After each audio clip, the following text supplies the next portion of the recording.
तो आज का जो सेशन है आप लोगों का, वो आप लोगों को हमारे प्रोसेस से फेमिलियर कराने के लिए है कि हम कैसे कैसे आगे चलने वाले हैं। ठीक है, कि टेस्ट सीरीज का जो प्रोग्राम है वो आगे आगे कैसे चलेगा।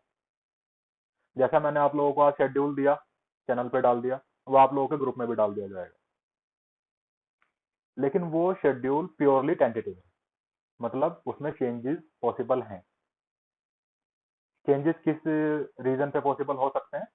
जैसे या तो मुझे कोई काम है, या टीम में कोई अवेलेबल नहीं है, या फिर कोई बड़ा एग्जाम है। लाइक एक संडे में सिविल सर्विस का पेपर होगा, बहुत सारे कैंडिडेट देने जाएंगे। आप लोगों का स्टेट पीसीएस होता है, उसमें बहुत सारे लोग देने जाते हैं। ठीक है, अब वो सारे कैलेंडर हमारे पास तो है नहीं, ए टू जेड।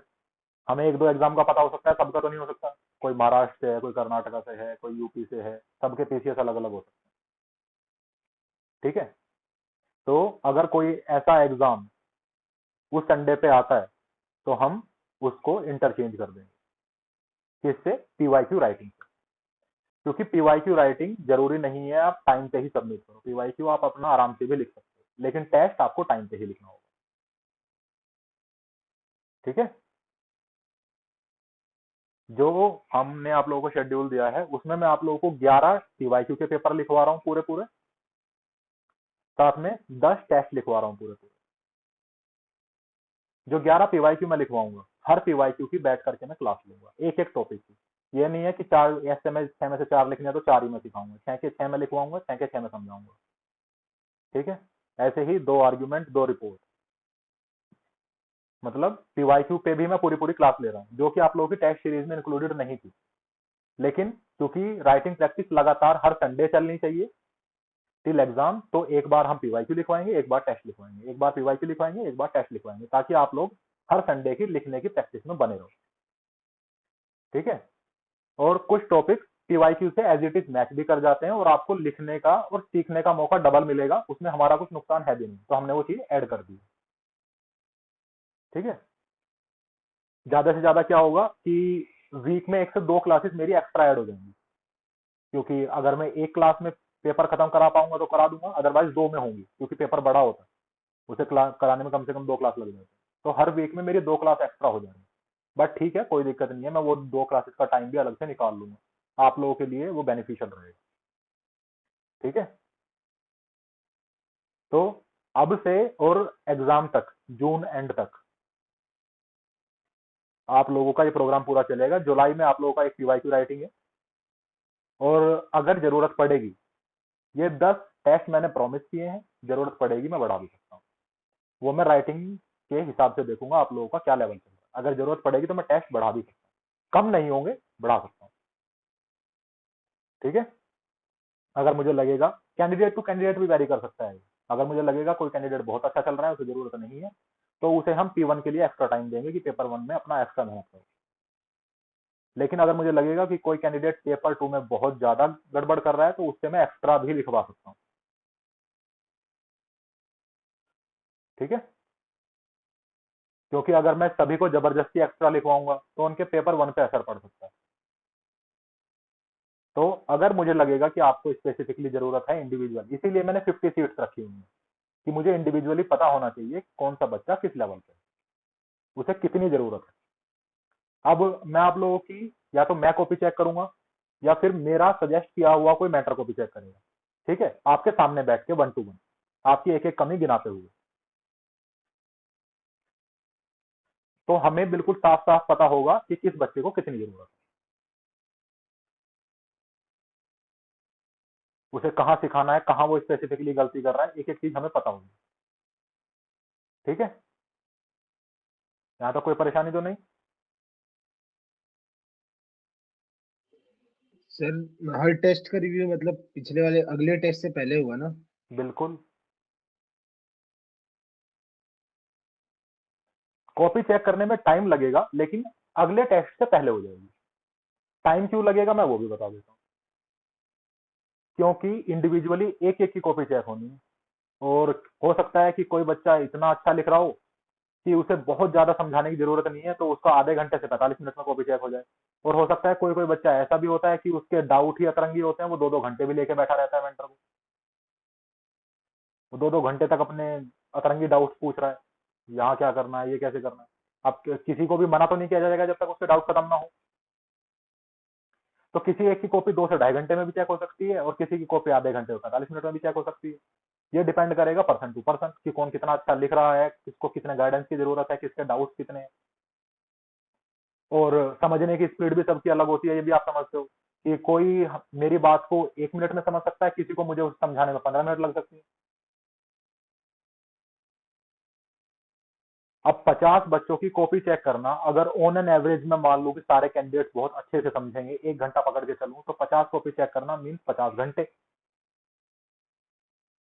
अब एक दिन में कितने मैक्सिमम कितने दे सकता हूँ? 4 घंटे दे सकता हूँ निकाल करके, 4 कॉपी चेक कर सकता हूँ, है ना। एक दिन में 4 की कर सकता हूँ, तो भी आराम से 10 दिन लग जाएंगे 40-50 कॉपी चेक करने में, अगर मैं 4-5 कॉपी रोज चेक करता हूँ 10 से 12 दिन लग जाएंगे, समझते हो ना। इसीलिए आपका टेस्ट 15 दिन बाद हो रहा है। आपका टेस्ट अल्टरनेट संडे में लिखा हुआ है ना शेड्यूल में, एक संडे में टेस्ट, एक में पीवाईक्यू, अगले में फिर टेस्ट। तो बीच में 14 दिन का समय आ रहा है, उसमें सबकी कॉपी चेक कर दी जाएंगी। अब इसमें कोई ऑप्शन है ही नहीं, क्योंकि अगर इंडिविजुअली कॉपी चेक होगी तो समय तो लगेगा। इसका दूसरा तरीका तो वो है जो बाकी सब इंस्टीट्यूशन करते हैं कि किसी भी रैंडम को उठा के कॉपी चेकर को और मैं आप लोगों की 10-12 कॉपी भेज दूं और वो 4-5 घंटे में सब पे लाल पेन चला के कीप राइटिंग लिख के आप लोग को सेंड कर दे वापस।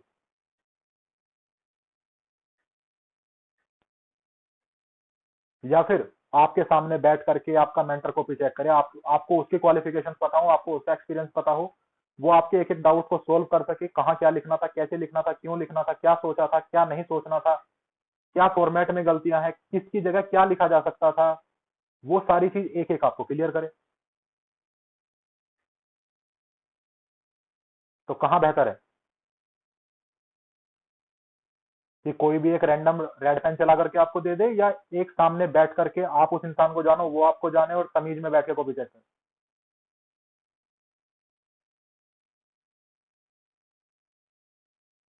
देखो, अगर रेड रेड पेन वाला ऑप्शन चाहिए तो वो तो मैं आप लोगों को 2-2,500 में प्रोवाइड करा दूंगा।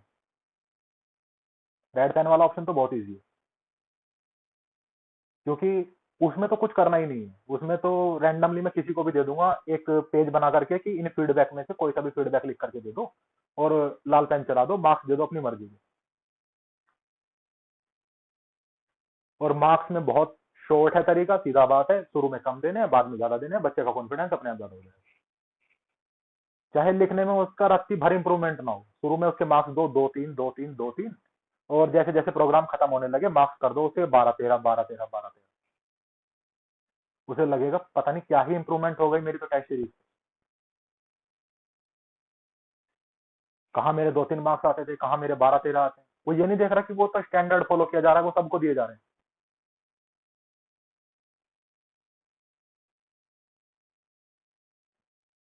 तो डिफरेंस है ना चीजों में। यहाँ पे आपका एक एक डाउट क्लियर किया जाएगा तो समय लगेगा। इस समय को आप लोगों को थोड़ा समझना पड़ेगा कि देखो समय तो लगेगा। हाँ, ये कॉपी चेक कैसे की जाएगी, किसकी पहले किसकी बाद में?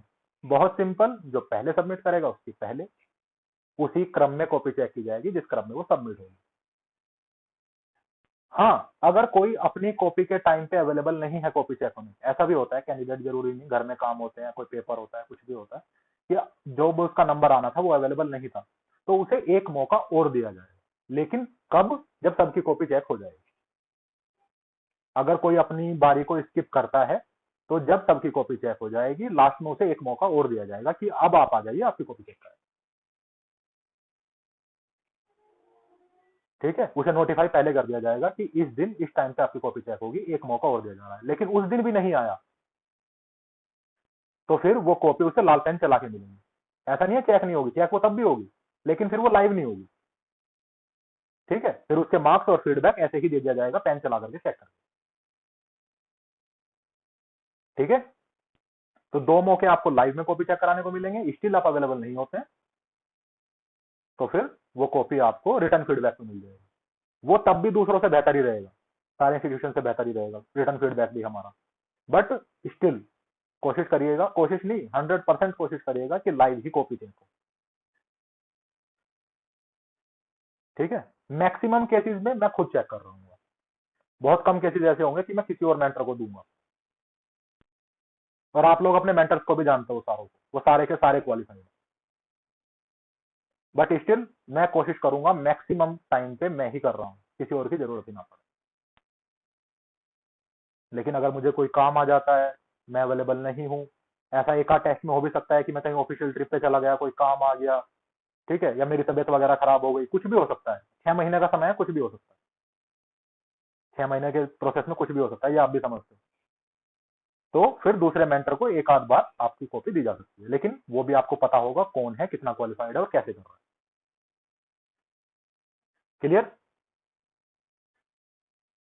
बाकी आप अपने सारे के सारे मेंटर्स को जानते हो, वो ऑलरेडी मैंने बता रखा है चैनल पे, आप जाके उनकी लिस्ट देख सकते हो, वो सब के सब क्वालिफाइड है। अगर वो सेलेक्टेड नहीं है तो मिनिमम 2 बार उन्होंने पेपर निकाला है मिनिमम, और अगर वो सेलेक्टेड है तो उनकी रैंक उनके साथ लिखी है। ऐसे भी हैं जो सेलेक्टेड सीएपीएफ में नहीं है, लेकिन 2 से 3 बार सीएपीएफ का पेपर निकाला है और सिलेक्टेड कहीं और है, तो वो लिस्ट मैंने दे रखी है, आप लोग देख सकते। लेकिन बात वही है कि वहां भी मेरी पूरी पूरी कोशिश रहेगी कि मैं खुद करूं, मैं आप लोगों के टेस्ट में आऊं, टेस्ट लिखाऊं, टेस्ट भी लाइव ही लिखा जाएगा। दूसरी कंडीशन ये है, जिस जिस डेट में मैंने दे रखा है, अगर वो टेंटेटिव शेड्यूल है और चेंज होता है तो पहले नोटिफाई कर दिया जाएगा कि इस संडे में आपका टेस्ट है या नहीं है, ठीक है। आपको सैटरडे को ही नोटिफाई कर दिया जाएगा कि कल आपका टेस्ट होगा या कल आपकी पीवाईक्यू राइटिंग होगी, आपको सैटरडे में ही नोटिफाई कर दिया जाएगा। और टेस्ट की टाइमिंग होगी 1:45 पे, आप लोगों को गूगल मीट का लिंक मिलेगा, सही 1:45 पे, और 2:05 पे वो लिंक हटा लिया जाएगा। 10 मिनट की विंडो होगी ज्वाइन करने के लिए, ठीक है। और सही 2 बजे से 5 बजे तक आप लोगों को टेस्ट लिखने के लिए दिया जाएगा, लाइव जैसे आप बैठे हो ऐसे ही बैठ के मेरे सामने बैठ के टेस्ट लिखोगे 2 बजे से 5 बजे तक। और फिर 5 बजे से 5:20 तक 20 मिनट की विंडो आपको मिलेगी वो अपनी कॉपी को स्कैन करके भेजने की, ठीक है।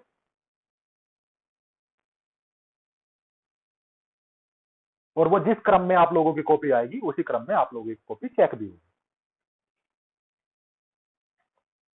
ठीक है।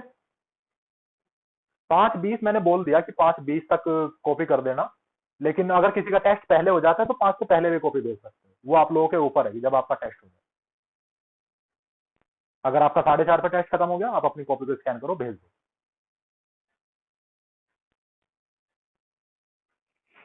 ठीक है।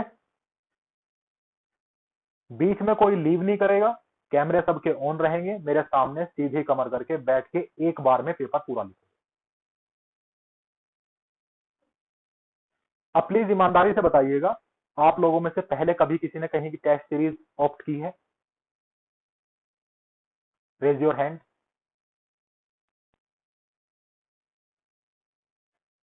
बिल्कुल ईमानदारी से, मैं नाम नहीं पूछ रहा हूं, मैं कुछ नहीं कर रहा हूं। कुछ लोगों ने हाथ उठाए हैं, उन लोगों ने पेपर 2 पहले कहीं पे ऑप्ट किया है टेस्ट सीरीज। आप लोगों को मेल पे या ग्रुप पे पीडीएफ आती थी टेस्ट की, फिर आप लोगों को लिख करके वो वापस सबमिट करनी होती थी। कितने टेस्ट आप लोगों ने पूरे लिखे हैं?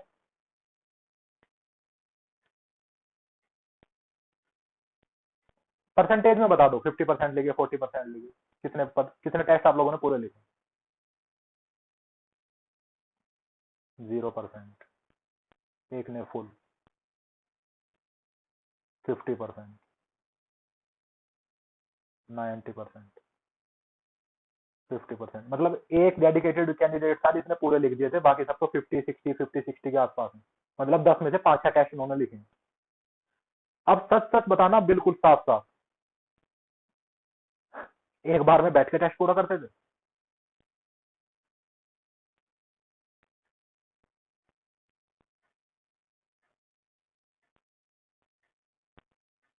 दो का यस, चलो 3 का ये, बाकी की गर्दन हिल गई। 3 का यस, बाकी की गर्दन हिल गई। एक बार में बैठ के टेस्ट ही पूरे नहीं लिखते, वो 2 दिन में 3 दिन में, आज 2 ऐसे लिख लिया, आज एक ऐसे लिख लिया, 7 दिन का विंडो दे रखा है, आराम से कॉपी सबमिट कर दो।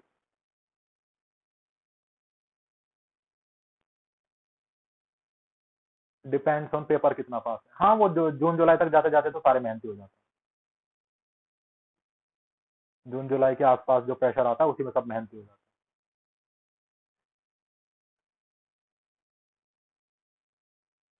एक तो शुरुआत बहुत ज्यादा मोटिवेशन से करते हैं, एक एंड बहुत ज्यादा मोटिवेशन से करते हैं, बीच में पता नहीं कहाँ चला जाता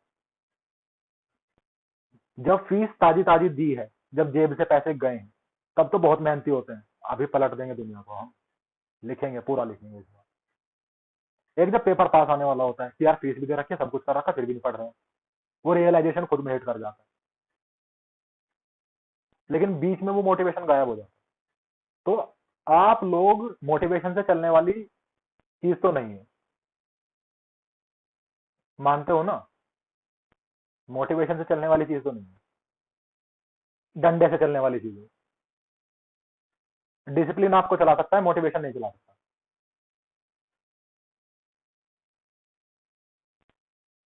तो हम डिसिप्लिन से चलाएंगे।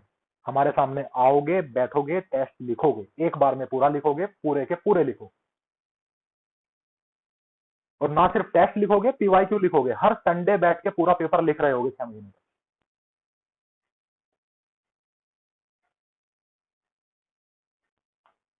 रियल कंडीशन फेस करोगे, पेपर पूरा हो रहा है नहीं हो रहा है, 3 घंटे लिख पा रहे हो लगातार, नहीं लिख पा रहे हो, पानी पीने जाना है, वॉशरूम जाना है, कितना टाइम खराब होता है, सारे रियल टाइम सिचुएशंस को फेस करोगे अगले 6 महीने तक, हर संडे। खाना खाना है, भूख लग रही है, चक्कर आ रहे हैं, ये हो रहा है, वो हो रहा है, डिस्टरबेंस है, सब फेस करोगे, लाइव बैठ करके लिखो। ठीक है? और फिर उसको समझाने की जिम्मेदारी हमारी। अगर संडे में टेस्ट हो रहा है, तो मैं मैक्सिमम टू मैक्सिमम कोशिश करूंगा कि मंडे नहीं तो ट्यूसडे में उसकी क्लास में करा दूं, पेपर की। पेपर को मैं मोटा मोटा आप लोगों को समझा दूं कि भाई मैंने पेपर में क्या पूछा था, कैसे लिखना था। ठीक है? पूरा डीप में नहीं समझाऊंगा, एक एक टॉपिक जैसे अभी मैं क्लास में समझाता हूँ ना डीप में, कि 2-2 घंटे बोले ही जा रहा हूँ, उससे 2-2 घंटे बोले ही जा रहा हूँ टॉपिक पे, वो नहीं करूंगा। वो क्यों नहीं करूंगा? क्योंकि वैसे भी इंडिविजुअली एक एक को समझाना ही है। जब कॉपी चेक करूंगा तो एक एक को समझाना ही है, तो उस चीज का कोई फायदा नहीं है। तो मैं मोटी मोटी गाइडलाइंस, क्या लिखना था, क्यों मैंने ये क्वेश्चन पूछा, क्या आपको इसमें लिखना चाहिए था, वो मोटी मोटी गाइडलाइंस की मैं क्लासेस कोशिश करूंगा मंडे नहीं तो ट्यूसडे में देके खत्म करूंगा। मतलब मैं स्पेसिफिक टॉपिक पे जो इंस्ट्रक्शंस हैं, मतलब टॉपिक में जो लिखना चाहिए था, वो मैं सबको एक ही बार में बता दूंगा कि भाई इस टॉपिक में ये लिखना चाहिए था। फिर जब स्पेसिफिक कॉपी चेक कर रहा हूँ, इंडिविजुअल कॉपी चेक कर रहा हूँ, तब मैं बताऊंगा कि आपने क्या गलत लिखा हुआ है और आपको क्या सही लिखना था। मैक्सिमम कैंडिडेट्स को उनकी खुद की गलतियां उस क्लास में ही दिख जाएंगी। कॉपी चेक होते टाइम तो बस वो यही करेंगे कि हमें पता है सर, गलती तो हमें समझ में आ गई थी, बट स्टिल एक एक चीज समझाना मेरा काम है। समझे? तो मेरे से एक उम्मीद मत रखना, किसी भी तरीके की रिबेट की या रहम की।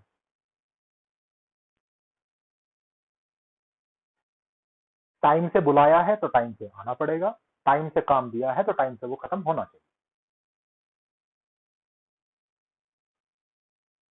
ठीक है? मेरी लाइफ की फिलोसफी भी यही है, मैं लाइफ को इससे ज्यादा कुछ नहीं समझता कि टाइम से टास्क लो, खत्म करो। मैं हर काम को काम समझता हूँ, मैं खाना खाने को काम समझता हूँ, टाइम से खत्म होना चाहिए। मैंने हर चीज को काम समझा हुआ है। किसी चीज में कोई इंजॉय नहीं, कोई फ्लेवर नहीं, कुछ नहीं, वो काम है, उसे करो, खत्म करो। आप लोगों का पेपर और सिलेक्शन काम है, इससे ज्यादा कुछ नहीं है। ये बोलते हैं जर्नी को एंजॉय करो, एंजॉय करने के लिए नहीं है, काम है, खत्म करो। पूरी जिंदगी यही 4 किताबों में नहीं बैठे रहना है मुझे, और बहुत कुछ है करने के लिए। तो 6 महीने का टाइम है, इस सारी प्रोसेस को खत्म करो। ठीक है,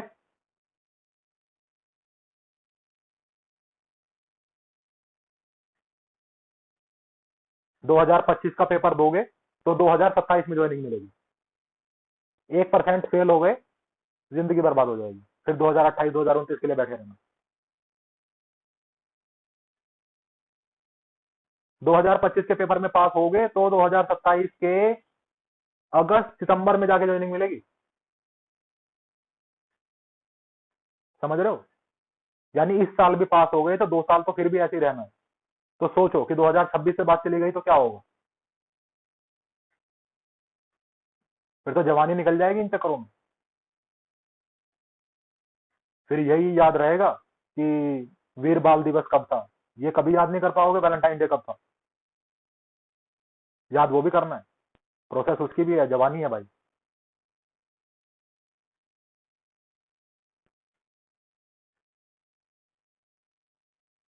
तो जल्दी खत्म करो, क्योंकि प्रोसेस बहुत सारी है जो खत्म करनी है,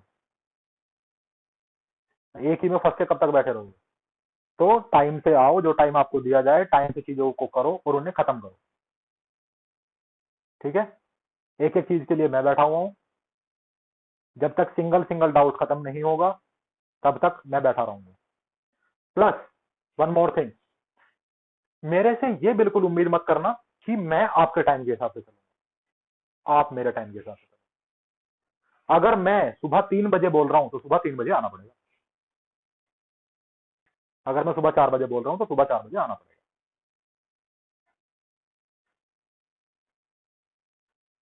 क्योंकि अगर मैं दिन में 4 से 5 घंटे कॉपी चेक करने के लिए दे रहा हूं और 2 घंटे क्लासेस के लिए दे रहा हूं, तो 6 घंटे मैं स्क्रीन के सामने बैठा हुआ हूं।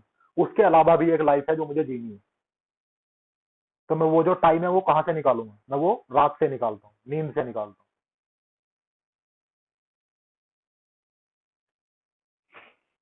समझ रहे हो ना? तो अगर मैं टाइम दे रहा हूं कि आपकी कॉपी सुबह 4 बजे चेक होगी, तो सुबह 4 बजे आप मुझे मिलने चाहिए। अगर मैं कह रहा हूं सुबह 5 बजे क्लास होगा तो 5 बजे क्लास होगी। सर टेस्ट में पीवाईक्यू में प्रेसिस राइटिंग भी होगी, पेपर पूरा पूरा लिखाया जाएगा। सर अभी देखूंगा मैं क्या डाउट है। हाँ, पेपर पूरा पूरा लिखाया जाएगा, आपके पीवाईक्यू हो या टेस्ट हो, पेपर पूरा पूरा लिखाया जाएगा। But in the live class और इन दी लाइव चेकिंग हम चेक करेंगे सिर्फ और सिर्फ क्या, राइटिंग सेक्शन, यानी 4 essay 2 आर्ग्यूमेंट 2 रिपोर्ट। बाकी सबके लिए आपको सॉल्यूशन पीडीएफ मिल जाएगी, क्योंकि उसमें सिखाने के लिए कुछ नहीं होता। अगर ग्रामर आप लोगों को आती है तो हम आंसर ही तो दे सकते हैं उसका। अगर हम कहेंगे कि करेक्ट द सेंटेंस, तो हम उसमें मैं आपको क्या सिखाऊं, मैं आपको सेंटेंस करेक्ट करके तो लिख के दे सकता हूं। तो वो आप लोगों को सॉल्यूशन पीडीएफ मिलेगी, हम चेक करेंगे आपके 4 essay 2 आर्ग्यूमेंट 2 रिपोर्ट। ठीक है, इन द रेयर केसेस, अगर मुझे लगता है कि बच्चा बहुत ही ज्यादा इंग्लिश में कमजोर है और ग्रामर वगैरह में से दिक्कत आती है, तो 1-2 बार इन द रेयर केसेस मैं उसके कॉम्प्रीहेंशन और प्रेसी भी चेक कर लूंगा।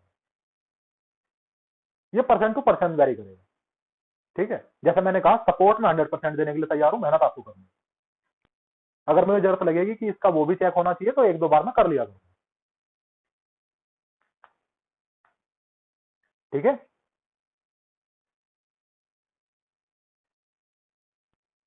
अभी आपने क्या मैसेज किया था, प्लीज कोई दोबारा करेगा? क्या मैसेज था, मैं देख लेता हूँ, 1 सेकंड रुकिएगा।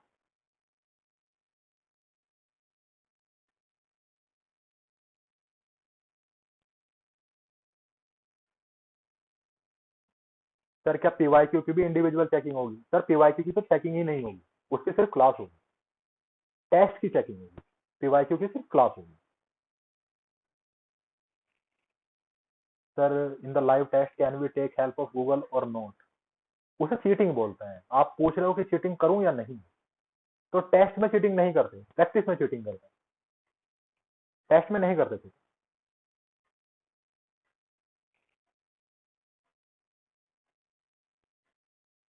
ठीक है, अब किसी को कोई डाउट है तो please raise your hand. One more thing, जो मैंने पहले भी बताई है फिर से बता रहा हूं एक बार और, आप लोगों को 2 टेस्ट की सहूलियत मिलेगी जो आप लाइव नहीं देना चाहते,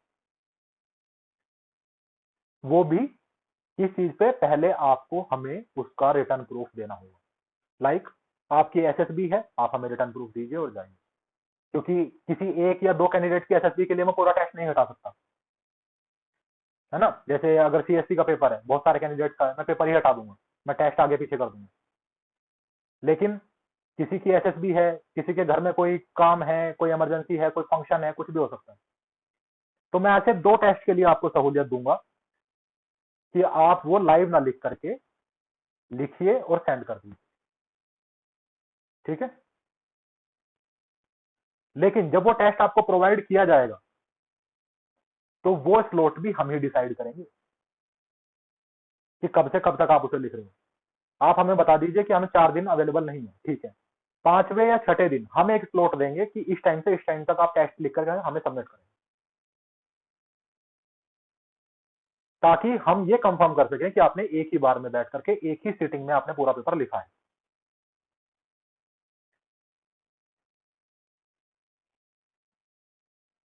ठीक है, तो ऐसे 2 टेस्ट की मैं आप लोगों को परमिशन दूंगा, लेकिन इसका गलत फायदा मत उठाइएगा, नुकसान आप ही को होगा। मुझे तब भी कॉपी चेक करनी है, मुझे तब भी कॉपी चेक करनी है, मेरा टाइम उतना ही जाएगा, मेरा क्लासेस में भी टाइम उतना ही जाएगा, मेरा हर जगह टाइम उतना ही जाएगा। तो फायदा या नुकसान सिर्फ आपको है, मुझे तो मेरे पैसे मिल चुके, मुझे तो मेरी फीस मिल चुकी, अब आप कुछ करो या ना करो मेरा क्या जाता है। अरे आजकल हर टीचर की, हर बिजनेसमैन की यही थिंकिंग है, मुझे मेरे पैसे मिल गए, अब आप कुछ करो या ना करो। मुझे तो, मेरे लिए तो अच्छा ही है ना कि आप नहीं लिखोगे, आप अगर टेस्ट नहीं लिखोगे तो मुझे चेक नहीं करना पड़ेगा, मेरा टाइम बचेगा, राइट। लेकिन मैं चाहता हूं, ना सिर्फ चाहता हूं, मैं जबरदस्ती लिखवाऊंगा, क्योंकि अगर कुछ करने आए हो तो करके ही जाना।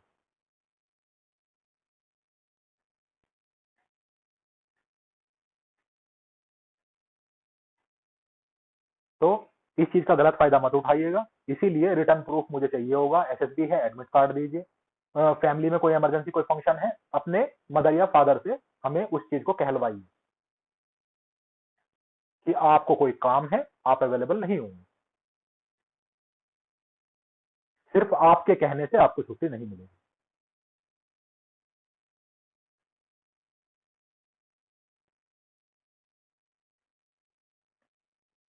हाँ जी मोहित यादव जी, आपको कुछ डाउट? ध्यान से सुनिएगा। प्लस प्रीसी पे मैं आपकी 2 से 3 क्लासेस लूंगा कि प्रीसी कैसे लिखते हैं, क्या क्या रूल्स होते हैं। कॉम्प्रिहेंशन पे भी मैं आपको बताऊंगा कि कैसे लिखते हैं, क्या क्या रूल्स होते हैं और कैसे आपको लिखना चाहिए, ठीक है। तो उतना गाइड मैं उस पर कर दूंगा कि यूपीएससी की डिमांड के हिसाब से आप प्रीसी और कॉम्प्रिहेंशन को कैसे लिख सकते हैं, अनसीन पैसेज को कैसे लिख सकते हैं। आप पूछना चाहते हैं मैं पेपर में पहले क्या अटेम्प्ट करूं, मैं ग्रामर अटेम्प्ट करूं, मैं ऐसे अटेम्प्ट करूं, मैं आर्ग्यूमेंट करूं या क्या करूं। ये पूरा का यस पूरा सर, मतलब आपके ऊपर डिपेंड करता है कि आप पहले क्या करना चाहते हैं। ये लोगों की अलग चॉइस होती है कि हम पहले ग्रामर करेंगे या कुछ और करेंगे, हम पहले ज्यादा मार्क्स वाली चीजों को अटेम्प्ट करेंगे, हम पहले इजी चीजों को अटेम्प्ट करेंगे, ठीक है। इस चीज से मैं मानता हूं कि कोई फर्क नहीं पड़ता, आप कुछ भी पहले अटेम्प्ट कर सकते हैं, इस चीज से कोई फर्क नहीं पड़ता। तो कोशिश करिएगा ऐसी चीजों को अटेम्प्ट करने की जो आपको कॉन्फिडेंस दिलाएं, ठीक है, जिनमें ज्यादा सोचने की आवश्यकता ना पड़े, क्योंकि हमारा जो दिमाग होता है उसे भी वार्म अप की जरूरत होती है। अगर हम पहले ही डिफिकल्ट चीज को लेकर बैठ जाते हैं तो उसमें टाइम ज्यादा कंज्यूम हो जाता है। तो हम पहले वो करेंगे जिसमें हम खुद को कंफर्टेबल मानते हैं, और कंफर्टेबल किस में मानेंगे, मेरे हिसाब से देखो आपकी पर्सनल चॉइस अलग हो सकती है, हम किस में मानेंगे, एसए में। एसए में क्यों, क्योंकि वहां हमें 2 एसए को छोड़ने का ऑप्शन मिल रहा है, तो हम सारी चीजों को कंसीडर करते हुए ये जज कर सकते हैं कि हमें कौन सी चीज सबसे ज्यादा आती है, हम सबसे पहले वो लिखेंगे, कौन सा ऐसे हमें सबसे पहले आता है हम वो लिखेंगे। बाकी आपकी पर्सनल चॉइस है कि आप क्या करना चाहते हैं, पेपर तो पूरा ही करना है, आगे से पीछे कर लो या पीछे से आगे कर लो, उसमें तो कोई ऑप्शनल चीजें है ही नहीं ना कि भाई ये छोड़ सकते हैं, कुछ नहीं छोड़ सकते, तो पेपर तो पूरा ही करना है। और मैं आप लोगों को, अगर आप पूरे के पूरे जितने अब से लेकर शेड्यूल में है टेस्ट और पीवाईक्यू आते हैं पूरे पूरे, मैं आपको गारंटी देता हूं मिनिमम 15 मिनट पहले आप पेपर खत्म करेंगे। अगर 3 घंटे का पेपर है, आप 2 घंटे 45 मिनट में अपना पूरा पेपर खत्म करेंगे, ये मैं गारंटी दे दूंगा लिख के। लेकिन एक सर भी एक टेस्ट छोटा मिस सा ना डाउट करें। हाँ जी सर पूछिए। सर, फॉर्मल अपनी लोकल मतलब इंग्लिश में लिख सकता हूँ? फैंसी वर्ड जो आप ग्रामर से सीखते हैं, जिसे वोकैब अपनी इंप्रूव करना कहते हैं, ठीक है, वो जरूरी तो होते हैं, मैं ये नहीं कहूंगा कि देखो उन्हें मत लिखो, जरूरी तो वो होते हैं, लेकिन अगर उन्हें सीखने में आपको ज्यादा समय लग रहा है बाकी तैयारी करने से, तो वो इतने भी ज्यादा जरूरी नहीं है। कॉस्ट बेनिफिट रेशियो आपको देखना पड़ेगा कि आपका कॉस्ट बेनिफिट रेशियो क्या है। अगर उन्हें सीखने में आप दिन के 2 घंटे लगा रहे हो, तो उनका बेनिफिट उतना नहीं है कि दिन के 2 घंटे वो रिकवर कर पाए। लेकिन अगर आप दिन की 10-15 मिनट देकर के वोकैब को सुधार सकते हैं, तो उनका बेनिफिट ज्यादा है। तो ऐसा नहीं है कि उन्हें नहीं लिखोगे तो आपका आंसर चेक नहीं होगा, आप लिखोगे तो ही ज्यादा अच्छा चेक होगा, नहीं, हर चीज का अपना फायदा और नुकसान होता है, कॉस्ट बेनिफिट आपको देखना पड़ेगा। बाकी आप कौन कौन से वर्ड्स का यूज कर सकते हो, कौन कौन सी चीजें आप अच्छी लिख सकते हो, तो वो तो मैं आपको रिटर्न आंसर प्रोवाइड कर ही रहा हूं ना। मैं सिर्फ आपको ग्रामर का पार्ट रिटर्न नहीं दूंगा, मैं आपको पूरा का पूरा पेपर रिटर्न दूंगा। वो जो 6 ऐसे हैं मैं वो लिख करके भी दूंगा, 2 आर्ग्यूमेंट है वो भी लिख करके दूंगा, 2 रिपोर्ट है वो भी लिख करके दूंगा।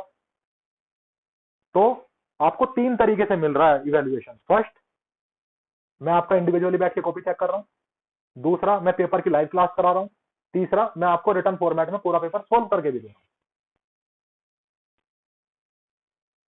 और अगर उस पेपर पे पर्टिकुलर क्वेश्चन पे मुझे लगता है कि एक्स्ट्रा डेटा मैं दे सकता हूं, एक्स्ट्रा डिमांड के साथ में कि कोई और डिमांड अगर आ गई तो आप कैसे डेटा लिख सकते हैं, तो अगर मुझे कुछ ऐसा डेटा दिखाई देगा न्यूज में, तो मैं वो भी ऐड करके दूंगा, कुछ कीवर्ड्स भी ऐड करके दूंगा, जैसे मैं संरचना में ऐड करके देता हूं हर साल कि आप ये कीवर्ड यूज कर सकते हो, ये कोट यूज कर सकते हो, ये डेटा यूज कर सकते हो, देता हूं ना मैं उस बुक में।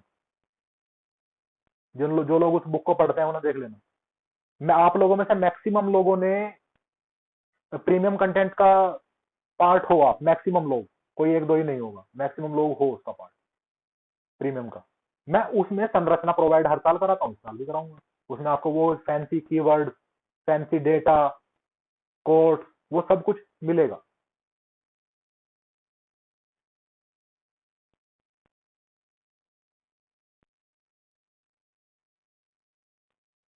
सर हमारी पेपर 2 की बुक आती है संरचना के नाम से, उसमें वो प्रीमियम कंटेंट चैनल में प्रोवाइड करा दी जाती है।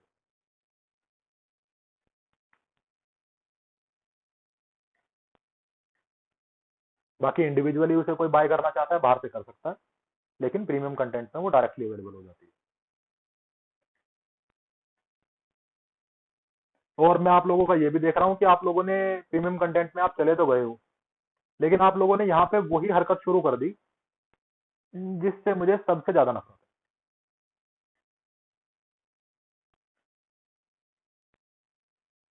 पता है क्या? चीजों का बोझ बढ़ाना।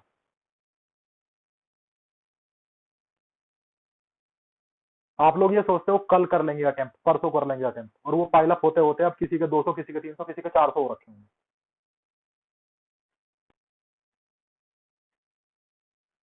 मैंने आप लोगों को बताया कि काम को खत्म करना सीखो, काम है तो उसे खत्म करो, उसे चढ़ाओ मत, बढ़ाओ मत। इसीलिए तो आप लोगों के मेंटरशिप जो प्रोग्राम्स होते हैं बाकी इंस्टीट्यूशन के, वो फेल हो जाते हैं, क्योंकि वो अपनी तरफ से चीजें दिए जा रहे हैं। देखो अब आप लोगों को सीधा सीधा एग्जांपल देता हूं। मैंने आप लोगों का जब मेंटरशिप एडमिशन लिया था, बहुत सारे कैंडिडेट यहाँ मेंटरशिप पे भी बैठे हैं जिन्होंने मेंटरशिप में भी ले रखा है। जब मैंने आप लोगों का मेंटरशिप एडमिशन लिया था, मैंने आप लोगों से कहा था, जब आप लोगों ने कहा था कि टारगेट हम क्यों देंगे, आप क्यों नहीं दोगे, है ना, आप लोगों ने पूछा था ना कि टारगेट तो आपको देना चाहिए, हम क्यों देंगे। मैंने आप लोगों को कहा था कि टारगेट हम देंगे तो 1-2 दिन का मिस होगा और वो पाइल अप होना शुरू हो जाएगा, वो बढ़ना शुरू हो जाएगा, और आप लोग उस चीज को छोड़ दोगे। अगर मैं रोज आपको टारगेट दूं कि ये चीज पढ़ के आनी है, मैं ऐसे क्वेश्चन पूछूंगा, तो आप शुरू शुरू के जोश में उसे बहुत अच्छे से करोगे, रोज कर रहे हो रोज कर रहे हो। फिर क्या होगा, धीरे धीरे 1-2 दिन छूटेगा, 3 दिन छूटेंगे और वो फिर पाइलअप होना शुरू हो जाएगा, सिलेबस पाइलअप होना शुरू हो जाएगा। अब बताओ सेम सिचुएशन आप लोगों ने प्रीमियम कंटेंट में कर दिया कि नहीं? आप लोगों को रोज एमसीक्यूज टाइम से मिलता है, डेली, लेकिन आप लोग अटेम्प्ट नहीं कर रहे। सेम सिचुएशन आ गई ना? आप समझ में आया मेंटरशिप प्रोग्राम मेरा अलग क्यों है, क्यों वो इंडिविजुअली फोकस्ड है, ना कि ग्रुप पे कि हम तो डाल रहे हैं बाकी कोई करे ना करे।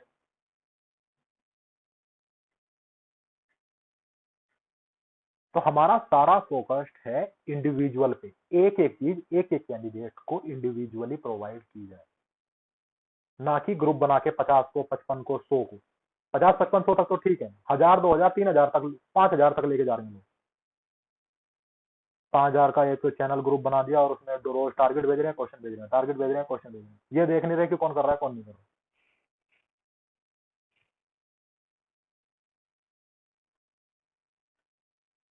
प्रैक्टिस में कोई बुराई नहीं है, क्योंकि ये जिम्मेदारी बच्चे की है कि उसे करना चाहिए। टीचर की जिम्मेदारी होती नहीं है कि उसे करना चाहिए, ये जिम्मेदारी बच्चे की।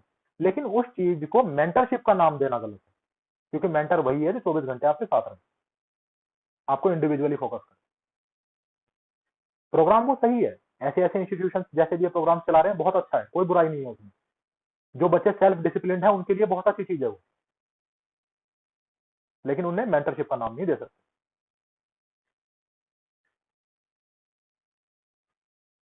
क्योंकि एमसीक्यूज हम भी प्रोवाइड करा रहे हैं, चैप्टर वाइज करा रहे हैं, स्टिल आप लोग नहीं कर रहे, तो समझो कि अगर मेंटरशिप है तो यूनिकनेस है, इंडिविजुअलिटी है। और ये जो टेस्ट सीरीज आप लोगों की आज से चल रही है, 9 तारीख से पहला टेस्ट शुरू हो जाएगा, ये जो चल रही है ये उसी इंडिविजुअलिटी को आगे लेकर के जाएंगे।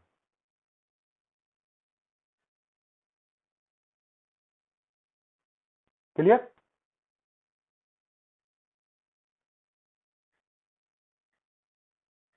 तो ठीक है, आप लोगों से मिलते हैं 9 तारीख को, ठीक है, दोपहर 2 बजे से शाम के 5 बजे तक।